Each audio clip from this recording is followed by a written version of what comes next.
cours de 4e où on commence du coup un nouveau chapitre, celui des équations.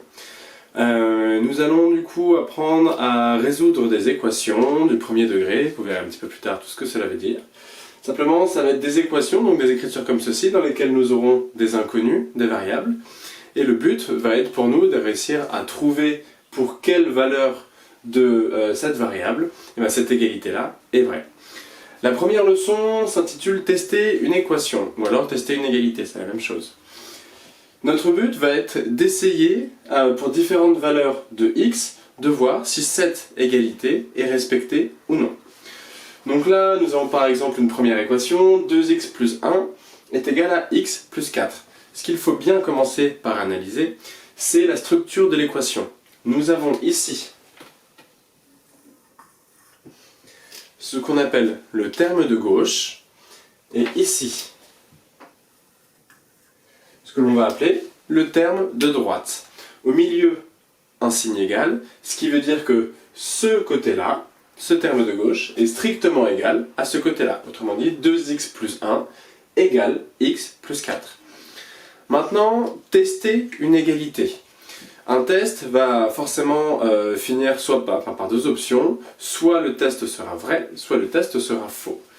Autrement dit, on va tester cette égalité pour x égale 2. Nous allons donc remplacer tous les x ici par des 2, et nous allons voir un petit peu ce qui va se passer. Est-ce que l'égalité sera vraie, ou est-ce que l'égalité sera fausse? Et c'est justement un petit peu le but de l'exercice. Est-ce que, si x est égal à 2, est-ce que cette égalité-là est vraie ou est-ce qu'elle ne l'est pas? Il y a une méthode qui est très simple, qu'il faut bien enregistrer, c'est une méthode en 3 étapes. Vous allez voir, elle est assez simple. La première étape, c'est remplacer dans le membre de gauche uniquement x par sa valeur et calculer la valeur du membre de gauche. Je vais donc remplacer x par 2 et calculer la valeur du membre de gauche. La deuxième étape, je fais exactement la même chose, mais avec le membre de droite. Autrement dit, je vais prendre x plus 4, je vais remplacer x par 2, et je vais voir du coup quelle est la valeur du membre de droite. À la fin, dernière étape, du coup ma troisième étape, je compare les deux résultats. Est-ce que la valeur du membre de gauche est-elle égale ou non à celle du membre de droite lorsque x est égal à 2? Si les deux valeurs des deux membres sont égales, dans ce cas-là, nous avons l'équation est donc vérifiée pour x égale 2, et si jamais les deux membres ne sont pas égaux, alors à ce moment-là, l'équation n'est pas vérifiée pour x égale à 2. Vous allez voir, on va le faire ensemble, comme ça ce sera plus clair. Première étape. Je vais donc reprendre mon stylo rouge. Tout ce que j'écris en rouge sera du coup à voir avec le côté, le membre de gauche, et puis tout ce que j'écrirai en vert sera à voir avec le membre de droite. Je remplace 2x plus 1, dans 2x plus 1, je remplace x par 2. À ce moment-là, je vais avoir, ici on sait tous qu'entre le 2 et le x, il y a un petit fois. 2x c'est la même chose que 2 fois x. Donc si je remplace x par 2, le membre de gauche, j'ai donc 2 fois, à la place de x, j'ai 2. Et toujours, mon plus 1. Donc j'ai 2 fois, à la place de x, j'ai mon 2, plus 1. Donc 2 fois 2, ça fait 4, plus 1, ça me donne 5. Donc pour x égale 2, la valeur du membre de gauche est 5. Maintenant, on va faire la deuxième étape. X plus 4. Dans cette écriture-là, x plus 4, je vais remplacer x par 2. À ce moment-là, nous allons donc avoir 2 plus 4. 2 plus 4 est égal à 6. Donc la valeur du membre de droite pour x est égal à 2 et 6.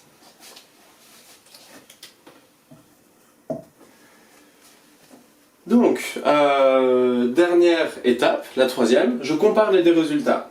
Est-ce que 5 est égal à 6? Bon, c'est plutôt facile, on sait que non. On l'écrit. 5 n'est pas égal à 6, donc 5 n'est pas égal à 6, donc l'équation est fausse pour x est égal à 2. Autrement dit, nous avons testé cette équation pour x est égal à 2, et nous avons vu que 2, x est égal à 2, n'est pas solution de cette équation. Autrement dit, si je remplace x par 2, cette égalité n'est pas vraie. Alors, on va faire un autre test, vous allez voir, cette fois-ci je vais remplacer, on a vu que 2 c'était pas la bonne solution, en tout cas ça ne nous permettait pas d'avoir une équation. Donc cette fois-ci je vais tester peut-être avec 3, x égale 3. Nous y voilà, toujours la même équation, 2x plus 1 est égal à x plus 4, sauf que cette fois-ci on va venir tester cette équation pour x est égal à 3. On reprend la méthode en 3 étapes et on fait toujours la même chose. Donc d'abord le membre de gauche, 2x plus 1 avec cette fois-ci x est égal à 3, donc 2 fois, non plus x, mais cette fois-ci la valeur que va prendre x, c'est-à-dire 3, 2 fois 3 plus 1, 2 fois 3, 6 plus 1, 7, la valeur du membre de gauche pour x égale 3 est 7. X plus 4, cette fois-ci, donc la valeur du membre de droite, x est remplacé par 3, je vais donc avoir 3 plus 4, ça me donne 7. Ok. Là, ce qu'on voit, c'est scénario différent du précédent quand x était égal à 2. Nous avons le membre de gauche qui est égal à 7 et le membre de droite qui est égal à 7. Ah, bingo! 7 est égal à 7, donc l'équation est vraie pour x est égal à 3.